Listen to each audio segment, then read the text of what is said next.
Welcome to Networking RX, a podcast devoted to helping business professionals like you enhance your networking skills in order to become more proficient giving and receiving quality business referrals and improving the overall quality of your life and the lives of those around you. The Networking RX podcast is a production of AmSpirit Business Connections, an organization whose mission is to empower business success through networking. Let me tell you about my Friday nights or Saturday nights. Really doesn't matter. But I go home on Friday and I kind of put my laptop away. Probably around 3 or 4 o'clock. I've just had it for the week, and I don't mean that in a bad way, but weeks are busy, and I tend to front load my weeks. It's just how it works. But Friday, I'll sit and I'll watch TV.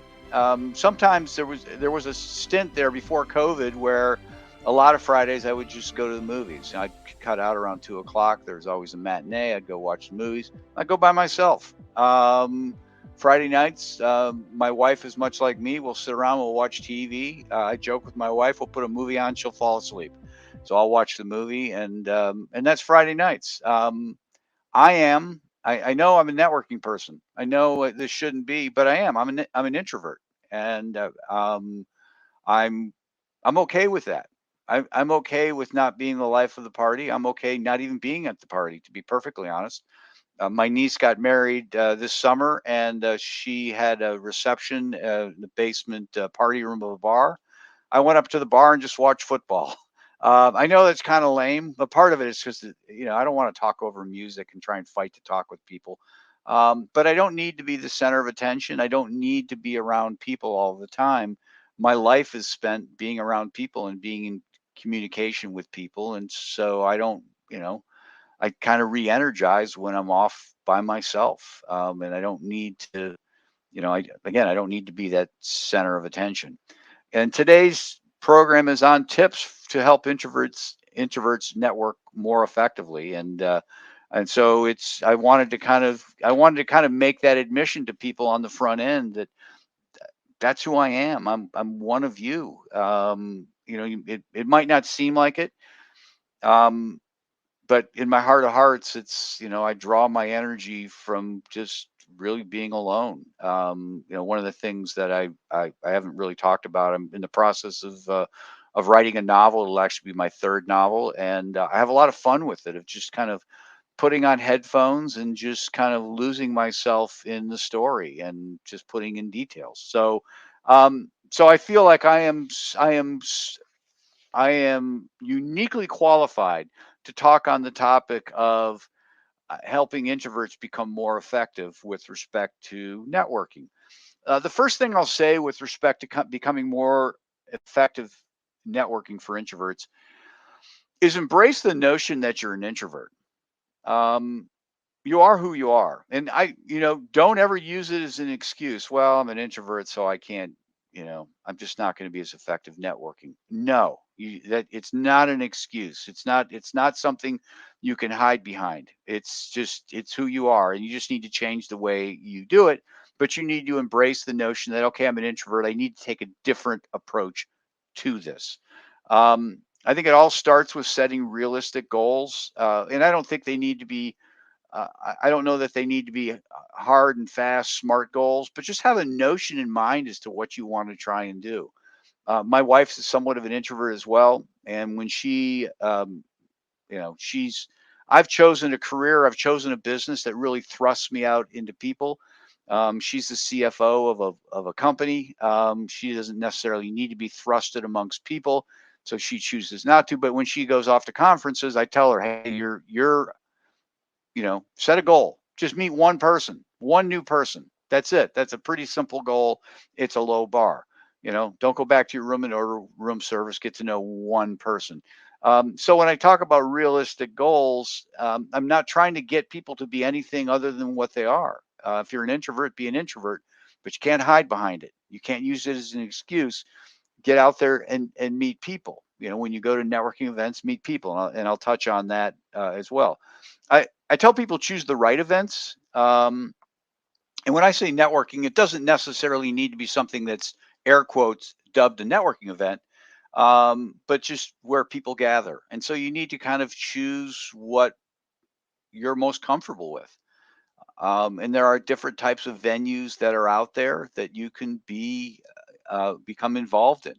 I'm not a drinker. I don't, you know, tailgating for me is just I just don't need it. I'm not opposed to it. I'll show up, but it's not something I long for. And same thing with the bar scene or stuff like that. Or um, just again, you have to embrace who you are and find ways to be better at it. And there are events out there that you can take advantage of.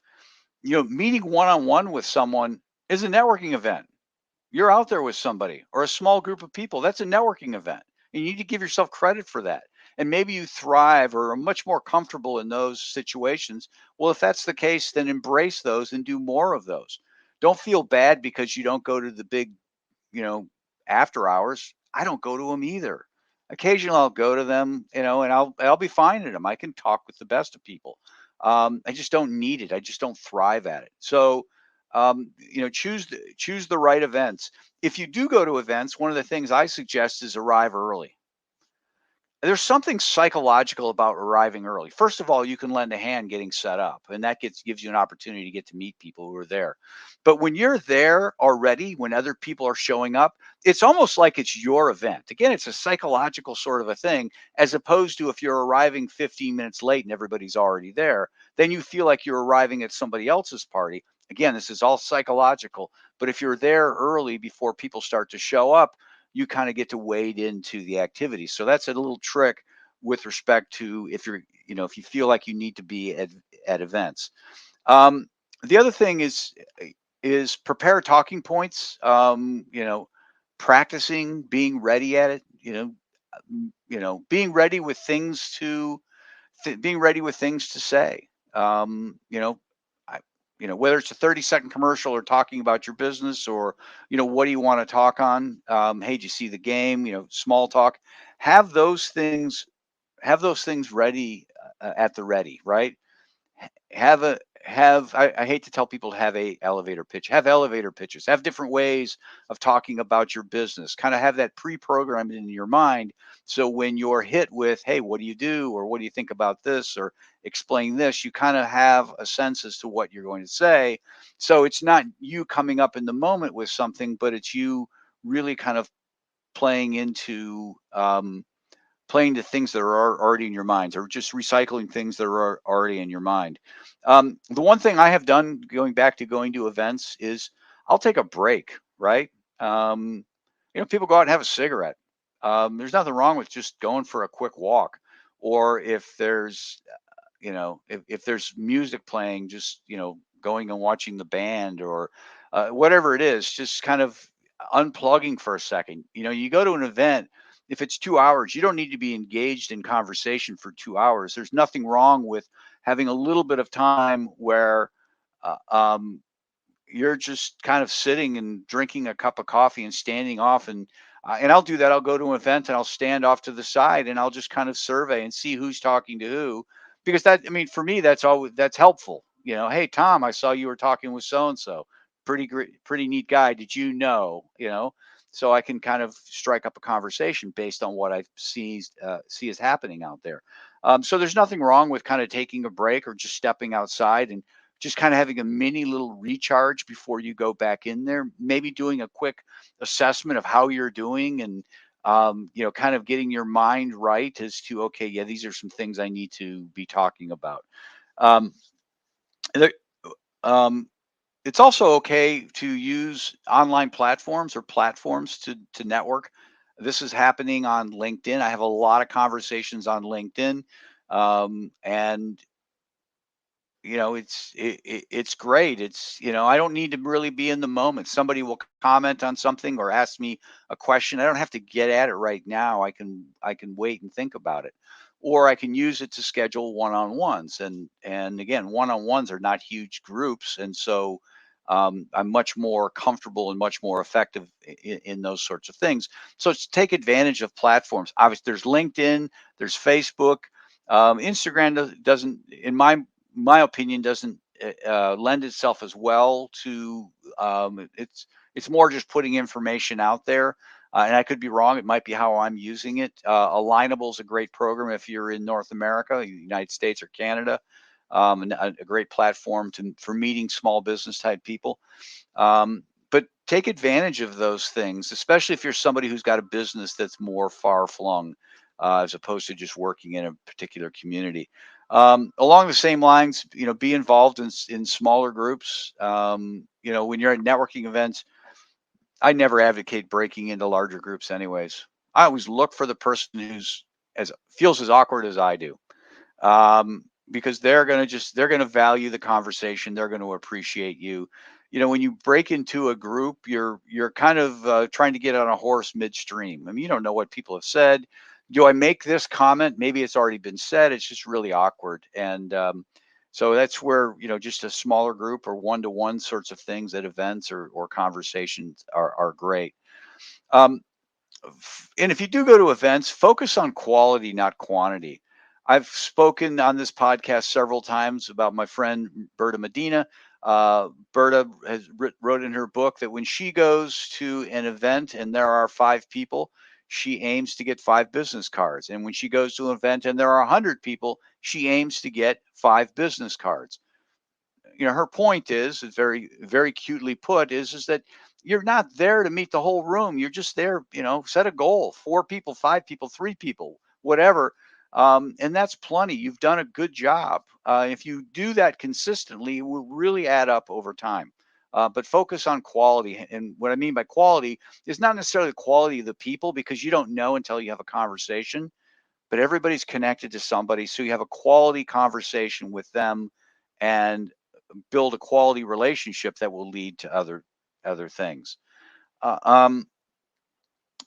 The other thing I'll certainly mention for introverts and networking, one of the questions I get when I'm on podcasts all the time is, what's a quick tip? What's a quick tip for people? Something they can act on right now. And my response is pretty consistently this: find something you're passionate about and go volunteer.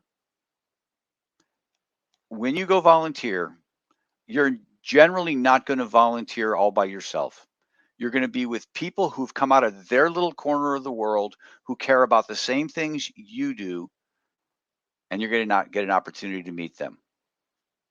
You're going to be working shoulder to shoulder, elbow to elbow, trying to help whatever cause it is: homelessness, pet charities, whatever it might be, literacy, whatever it might be. And there's lots of different things. Youth sports. I could go on and on and on, and get an opportunity to work with people. And they're in time, they're going to figure out what you're about. And you're going to have an opportunity to be networked with them. Is that going to be a quick way to generate business? No, but that's not networking anyways. It's a quick way to meet people and build relationships. And from those relationships, business will follow. So find something that you're passionate about and go volunteer. And when I say volunteer, you need to be active. You need to participate. You just can't put your name on a list and say, well, I'm part of Kiwanis or Rotary, and seldom show up, or you need to be in there, and you need to be active with respect to it. The last thing I'll say with respect to second to last thing I'll say, the other thing I'll say, and this really plays into being an introvert, is when you're in conversations with people, actively listen. I really think introverts have a huge advantage. A huge advantage. If I'm sitting around and there's a group of extroverts and they're all trying to one up each other, they're all trying to get their share of oxygen from the room. Nobody's listening. Everybody's worried about the next thing you're going to say. And I really think that hurts them. But if you're an introvert and you can get somebody talking, just sit there and listen and be an active listener and follow, just kind of echo back what they're saying, indicate that you understand what they're talking about, maybe think of ways that you can help them. If you're an introvert, you're built for that. I run a monthly networking call called the Networking Hub. I've talked about it from time to time, and at the last half hour, I just leave it open for open networking, and I'll just sit back and listen to people talk. And you know what? God love them all. They're all just kind of chiming in, but it's okay for me just to kind of sit there and listen to people. Last thing, as an introvert, follow up. If you talk to people, follow up one-on-one in groups. If you're out volunteering, follow up. It could be an email. It could be a LinkedIn message. It could be any sort of a message. I'm prone to handwritten notes. That's my thing. If that's not your thing, if that's not your thing, there are things like send out cards out there that are very helpful for people following up. I look at it this way, and this can be something that you can set yourself apart on, is that few people follow up. And so if you really want to set yourself apart, follow up. And if you're at a networking event, maybe instead of talking to 5 people, you only talk to 4. But after that 4th person, you head out to the car and you write handwritten notes, and addressed envelopes or whatnot. Assuming you get addresses, or find out ways that you can follow up with people. I think that's powerful. But the main thing is if you are an introvert, is to embrace the fact that you're an introvert. It's not something to hide behind. It's not an excuse for not networking. Look at it as if being an introvert is really your superpower to being more networked than your extroverted brethren out there. Thanks for joining us on the Networking RX podcast. Please put what you've learned into action today and let us know if you have questions, comments, or ideas for future topics. You can email them to us at podcast@amspirit.com. That's AMSPIRIT.com. Finally, so you never miss an episode, be sure to subscribe to the Networking RX podcast through iTunes, Overcast, or however you receive your podcasts. Now get out and network with someone. The Networking RX podcast is the copyright production of AmSpirit Business Connection. All rights reserved.